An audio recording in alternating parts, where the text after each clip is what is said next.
In the crucible of World War I, legends were forged in fire and steel. Among them, one name stands out in Australian history, a symbol of courage and resilience, Albert Jacka. He wasn't just a soldier, he was the first Australian to be awarded the Victoria Cross in the Great War, and his story is one of almost unbelievable bravery. Born in 1893 in rural Victoria, Albert Jacka was a strong, quiet young man working as a forestry labourer when war broke out. He enlisted immediately, driven by a sense of duty, and soon found himself on the shores of Gallipoli with the 14th Battalion. It was here, in a place that would become sacred ground, that Jacka's legend began. On May 19, 1915, during a fierce Turkish assault, a section of the Australian trench was captured.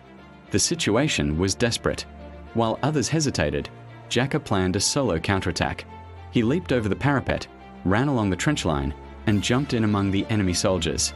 In a furious, hand-to-hand fight, he shot 5 and bayoneted 2, single-handedly reclaiming the trench. This act of cold, calculated courage earned him the Victoria Cross and the admiration of a nation. But for Jacka, the war was far from over. Shipped to the Western Front, Jacka's bravery was tested again and again. At Posiers in 1916, a battle described as hell on earth, he was wounded multiple times.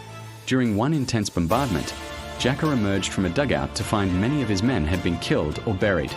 He rallied the survivors and charged a group of German soldiers, capturing dozens of prisoners despite being wounded by a bullet that passed through his body.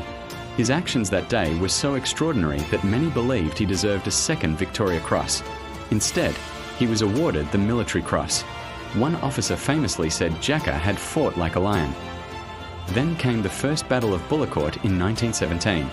Leading his men into no man's land, Jacka was again severely wounded. Bleeding heavily, he was dragged back to a shell hole. As 2 German officers approached, Jacka, feigning death, drew his revolver and shot them both, saving himself and the stretcher-bearer who had come to his aid.